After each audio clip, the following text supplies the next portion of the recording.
All right. They say just get it done, right? So after battling United and going through two separate canceled flights, I think we're still headed to Dallas.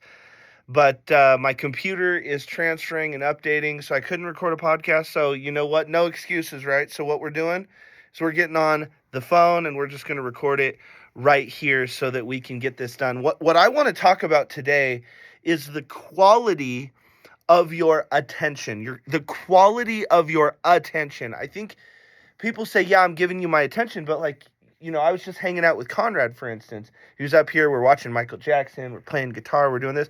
But every so often, I'd come over here and I'd get lost in trying to move stuff around on the computer and do this. I'm hanging out with him, but the quality of my attention drops.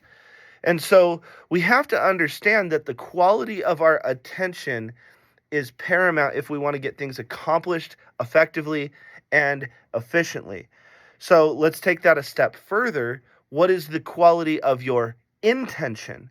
And I think that your intention and your attention are incredibly important to dive in, to understand, to figure out, because so many people is like the road to hell was paved with good intentions. We hear that all the time, right? So, but what does that mean? Okay, well, they meant well, but did they really mean well? And I think that it's the quality of their intention. So they're like, oh, I never meant to hurt you, but I didn't mean not to hurt you. If that happened along the way for me getting what I wanted, well, then that was just collateral damage. A lot of people's, their intention doesn't account for collateral damage that they know is probable.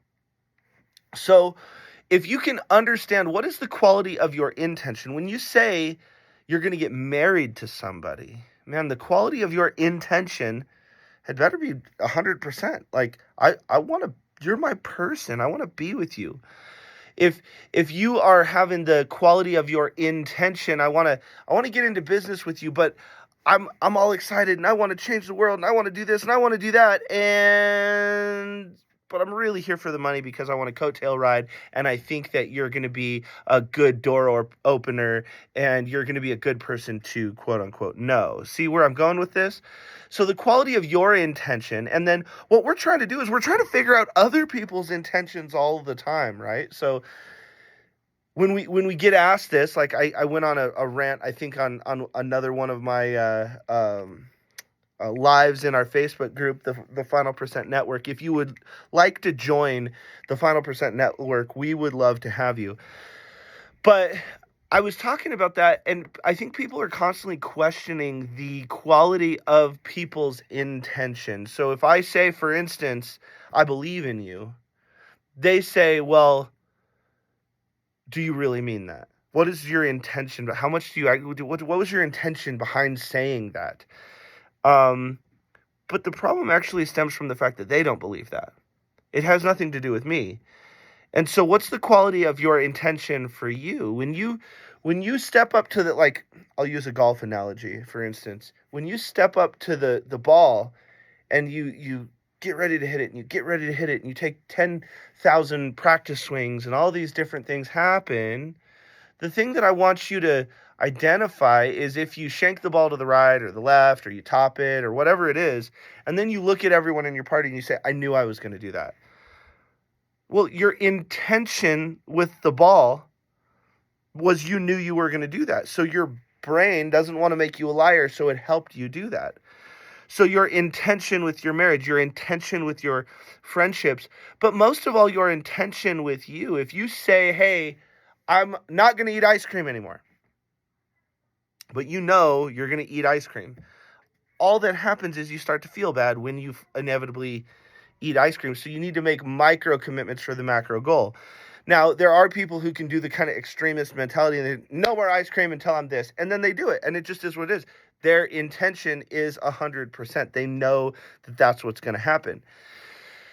But it all leads back to the quality of your attention. So many people, we give our phones, we're staring right at it. And that's why, I thought it was really interesting where this comes from, just so you guys know, is when I was little, I used to hang out with my parents and we would just listen to music. We would listen to music, and that served as kind of imagine if you're living in a movie, and the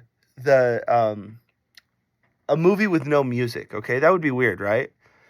So much of music, and I think this is why music is important. Music is like the soundtrack of our lives.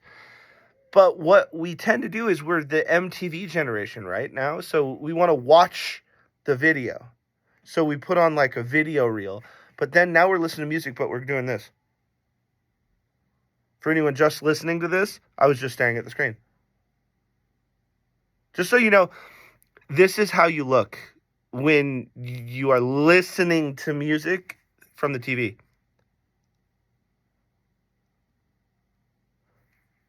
This is what you're doing with your life. And so what we made a rule during dinner is we just listened to music. We started having conversation. We started running around and looking at each other. And it's a little bit like why people enjoy Audible so much now, and not as many books are being read. Books are still important, don't get me wrong, but it takes 100% of your attention. So the quality of your attention has to be incredibly high for you to get anything out of that book. But when you're on Audible, you can listen and you can be driving. You can kind of go on autopilot on driving, and you can turn the quality of your attention on the book up, but you are now effectively multitasking so you can get more done. And so there's a lot of people who are trying to say, hey, I'm working a deal on the phone while I'm watching TV and eating dinner and giving family time. The quality of your attention on any of those things is crap. And so you have to identify the quality of your attention and make it as high as possible, which basically means be as present as possible. Presence is a superpower. And just so you know, I'll tell you, if you really want the secret of life right now, I'm going to give it to you. It's be consistently patient and patiently consistent. Be consistently patient and patiently consistent. We all want it now. We live in the fast food generation. But if you can take your attention and turn the quality of your attention up. So if you want to play guitar, it's called the deliberate practice, right? You know, the tipping point, Malcolm Gladwell talks about, it's 10,000 hours to mastery. The misconception with that is most people are doing the same hour 10,000 times. They're not building upon the skills. They're not changing and tweaking and getting better and bigger and understanding more and exploring, figuring things out. They're legitimately taking the same hour 10,000 times. So that hour, they really are a master at, but they're not a master. They're a master at the first step, because the quality of their intention is insecure. The quality of their attention is misplaced. And so if the quality of your attention for your spouse can go up, be as present as possible. If your quality for any skill, remember, and at the beginning, like my fellow coaches from the Road to Life and we did a whole series on this, is at the beginning, you are a beginner. Allow yourself to be a beginner. But don't take the same step over and over. And so you tend to take the same step because why? Check this out. You're not, you feel like you're in activity, not accomplishment. So you're not taking a step forward or backward, but you feel all this movement. So you think that you're doing something important. So the moral of the story here is identify and rate in any act, like whether it's with your kid, your spouse, yourself, your learning. What's the quality of your attention? And what's the quality of your intention? If you say, hey, I'm going to go hang out with the kiddo, and then the kiddo's ready, to put Conrad down today, I just say, man, we're going to listen to Keith Urban's new song. We're going to play this guitar. We're going to play that guitar. I'll let you plug it in. We're going to watch Michael Jackson. And we did every single one of those. Every single one of those. Because I want him to know that if I say, hey, if you go to bed, it is my intention to do these things with you when you wake up. He needs to know that my intention is very high. Not, I hope you forget. Guitar with my kid? Of course I want to do that. And what's the quality of your attention? For me, I'm pretty dyslexic. Attention is actually worse if I'm staring at a book. It gives me a headache. It's tough for me. But check this out. If you can take your attention and find out what are your superpowers. Maybe it's listening. Maybe you need to be there. Maybe you need to be in conversation. Whatever it is, just go do that. But make sure your attention, the quality of your attention is as high as possible. And the quality of your intention is as high as possible. Like if you're going to get married with someone, if you're going to go into business with someone, if you're going to be a great friend. I always say a lot of times you see that thing online where they say, stop calling all your friends and find out who calls you. So the lines of communication are only open because you leave them open. You stop calling all of your friends and you find out who's really down for you. What if you both make that decision at the same time? You're going to be waiting for the rest of your life and you're going to miss out on an incredible relationship. So I don't believe in the don't double text people. Man, if I don't hear you from you, I'll give you a double text. Or if I'm trying to give you space, I won't hit you up because I want you. I don't know. I'm always trying to figure it out. I'm fluid. Sometimes I'm attacking the communication. Sometimes I'm giving space. Maybe I'm wrong on both accounts, but at least I can say, hey, I am wrong. I'm thinking about it. My intention is to try to do, I'm an architect of moments. I always say this, be an architect of moments. It is my job in this world to create moments that change people's lives. But that's through my lens. I'm not always going to get it right, and that's okay. That's okay. So what's the quality of your intention? What's the quality of your attention? I think these are incredible things to explore inside of us so that we can really understand what's possible. So a couple shameless plugs. 7th, 8th, and 9th, 7th, 8th, and 9th of April, we're going to watch the eclipse together. This is a free event at the Love Field Embassy Suites. I want to see you there. I want you to come there. Our room block ends in, I think, 3 days. So if you're going to get a room, hit us up. And we will help make sure that you don't pay the $1,000 a room that is already starting to happen in Dallas. The other thing is share the podcast. Support is everything. So if you get any value out of these things, please tag me. My Instagram handle is @GregKimball. It's very easy. And just be like, man, I'm listening to this episode. It's freaking awesome. You should too. That's literally the only payment that us creators really ask for is share. We want to make a bigger impact.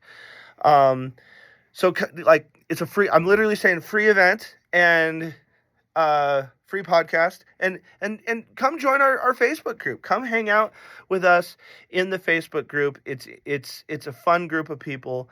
And we've got things being announced and moving, and we've got so many things that are happening every single day. So the quality of your attention and the quality of your intention. And I'm like an ant, this is from a Jim Rohn thing. I'm trying to change your life. Just to be very clear, I'm trying to change your life. And if you put a rock in my path, I will go around it. If you put a rock there, I'll go around it. If you put a rock there, I'll go over it. You put a rock there, I'll go under it. I will do this until I die. That's me. That's who I am. I want to change your life. I'm not always going to say the things the prettiest and the way that you want to hear them, but I'm going to tell you things that have either changed my life or other people's lives, and hopefully it's practical enough information to where you can apply it to your life and make that next step, not just the first step, And then actually, I'm wearing I love this cruise so much. We did a TFP cruise. Here is the shameless plug, all right? April 27th of 2025. So you got more than a year to pay for this thing.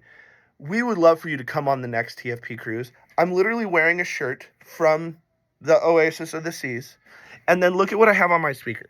This is how much I enjoyed this thing. I have a model of the Oasis of the Seas. You want to know why? Because that trip changed my life. And we have so many great people a part of this community, and we would love to see you there. So if you're interested in that, email owen@thefinalpercent.com, and we would love to see you there. But thank you so much for your time, your effort, and most of all, your support. That means everything. Thank you so much. It's the